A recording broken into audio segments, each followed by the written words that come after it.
Hello everyone, happy Thursday and happy Thursday lunch. Thanks for spending some time with us today.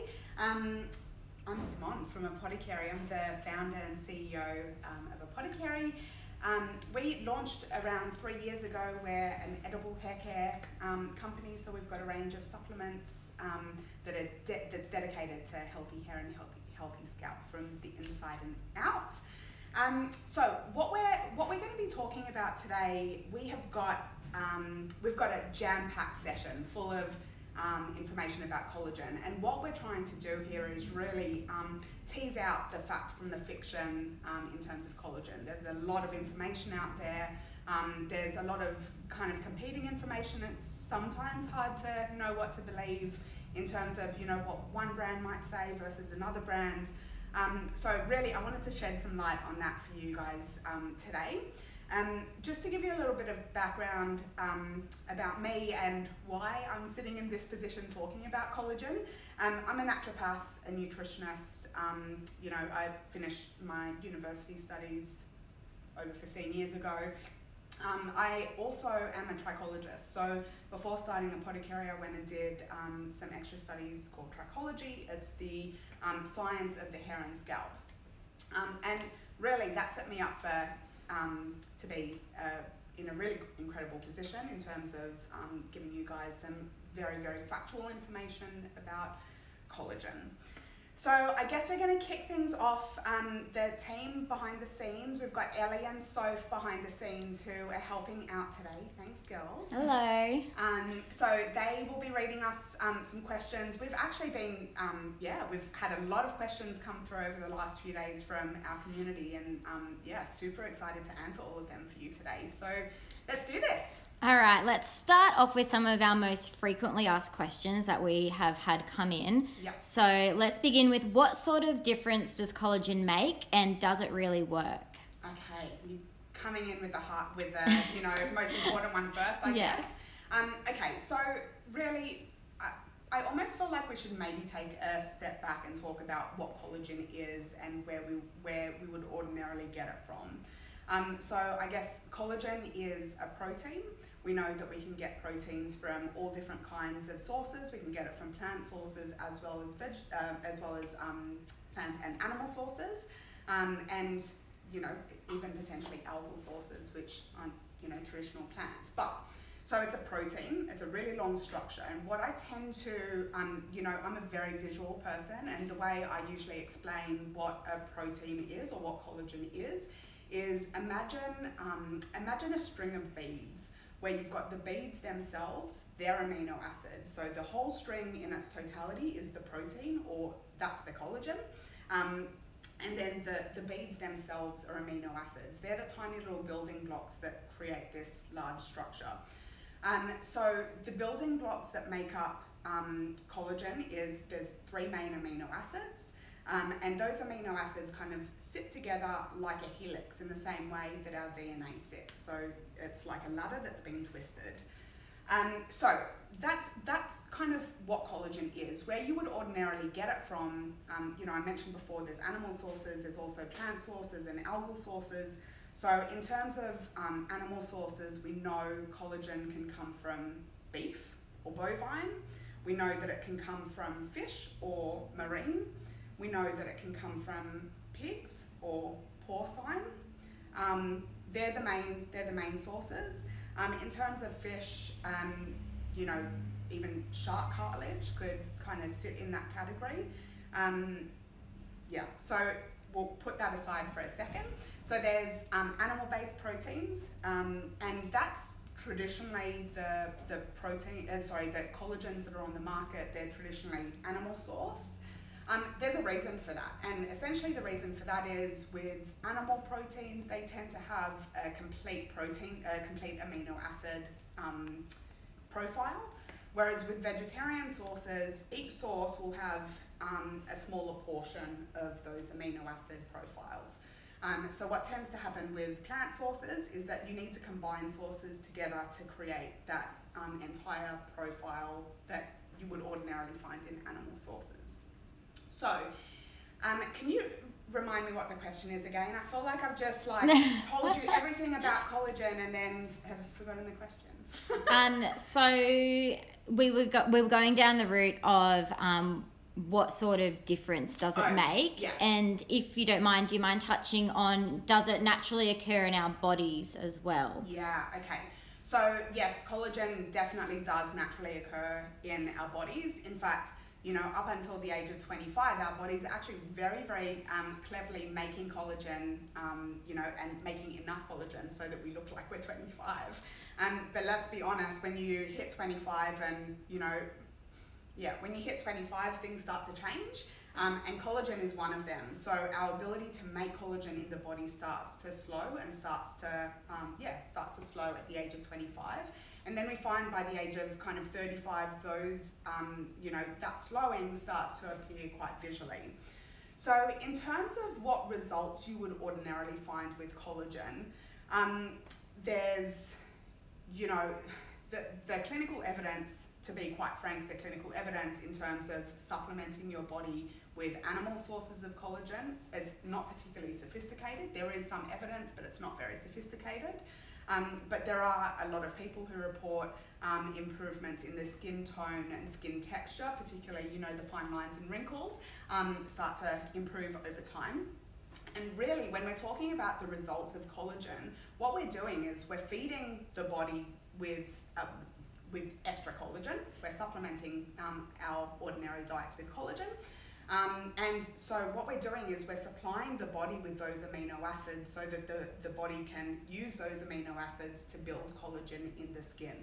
So what I want to, I guess, touch on ever so slightly is when we're consuming collagen, as in, you know, for example, animal-based collagen, we're consuming it, our body actually breaks that apart into its little subunits, the amino acids, and then it's up to our body to pull it all together again and to build collagen in the skin.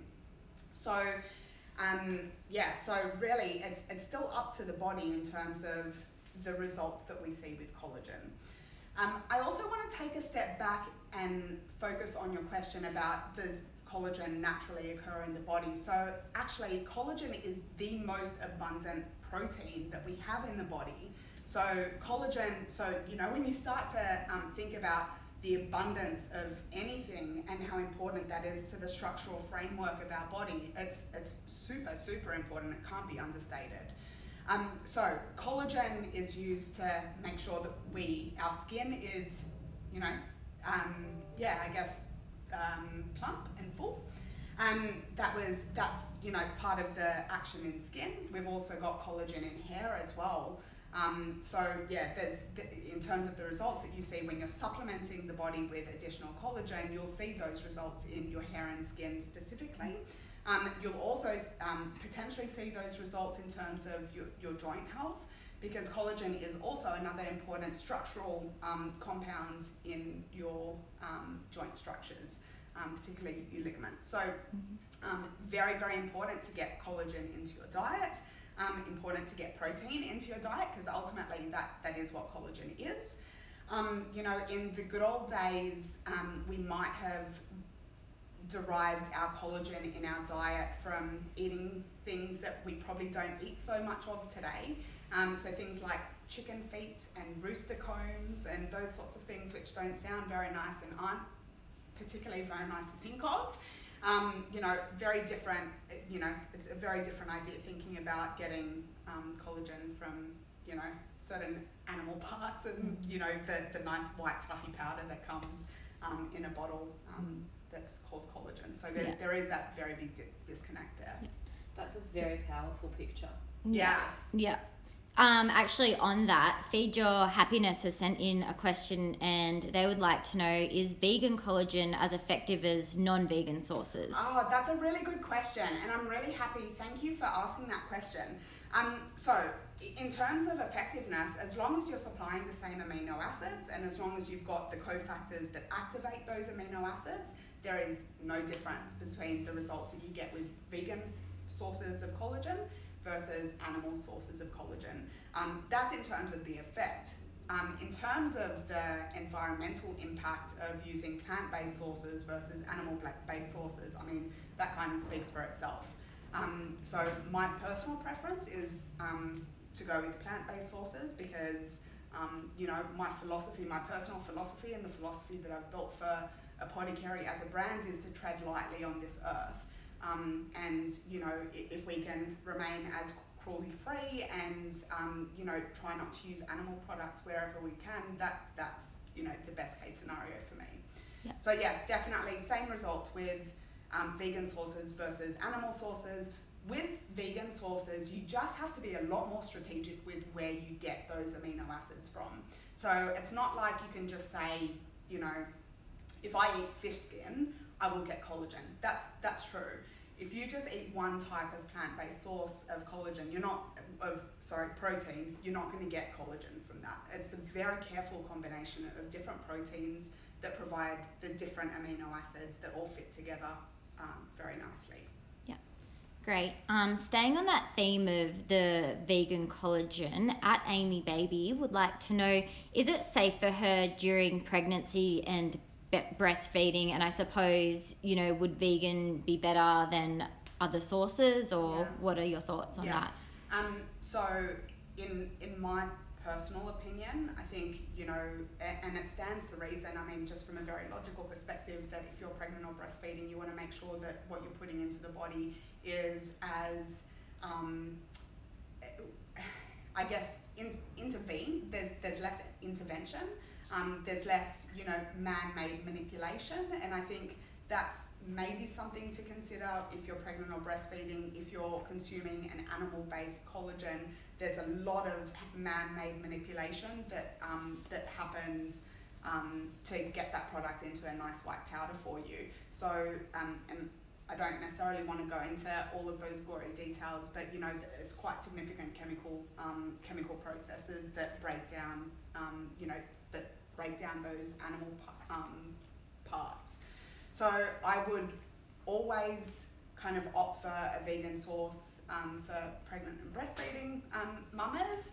What I would recommend though is I would look at each product kind of on their own merits. I wouldn't necessarily say that any type of animal collagen or any type of vegan collagen is suitable for use in pregnancy or breastfeeding. So check in with the brand that you're using. I know personally with hair food, that's a source of vegan collagen, and we formulated that specifically for breastfeeding and pregnant mamas so that it's suitable for you ladies out there. So we've gone to specific, you know, specific lands. We've gone to the ends of the earth to make sure that the product was suitable for pregnant and breastfeeding mums. Good. All right, let's wrap up with one more question. Can you tell us a little bit more about Apotecari Products and their role in being a vegan collagen source, and which ones would be best? Yeah, okay. So in terms of the Apotecari range, hair food is your go-to for vegan collagen sources. We've got a mixture of 3 different plant-based proteins, which we've designed very, very carefully so that it provides the full breadth of amino acids that is naturally found in collagen. I touched on before activation factors that bring those amino acids into that helix structure that I spoke about before as well. The most common activation factor is vitamin C. So basically, if you have collagen from your diet, if you don't have enough vitamin C, you're going to be breaking down that collagen in your body, and you're not going to be able to use that in terms of creating collagen in your skin and in your joints and in your hair.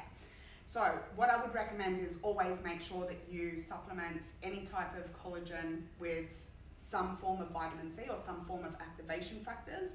And in terms of hair food, we've done that all already for you. There's 25% of the RDI of vitamin C in the product, so that's all taken care of. With hair food as well, we've also included zinc in the product, and zinc is really important for that protein synthesis in the body as well. So it really is designed to be a little bit of a one-stop shop in terms of a vegan source of collagen.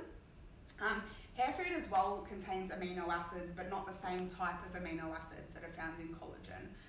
The amino acids in Main Event are the building blocks of the keratin structure of the hair specifically, so it's a little bit different. And that was it. Yeah, that's it. Oh, amazing. God, that went so quickly today. just as a little bit of feedback, last week we did, a couple of weeks ago we did an hour-long session, and I got off I got off from behind the camera and thought, oh my gosh, where is that hour gone? This week we've tried to keep it a little bit short and sweet, but if you've got any feedback, if you like the long format versus the short format, make sure you let us know. In the meantime, we're going to be doing these Instagram live sessions every couple of weeks, so if there's anything that you want to know about, make sure that you reach out to the team, and we'll be building our list of topics and questions from our community over the next couple of weeks. But we can't wait to see you again in a couple of weeks' time. And I hope you are eating something delicious for lunchtime today, and yeah, maybe it might contain some collagen. Let us know if there's any other collagen questions that you want us to answer as well.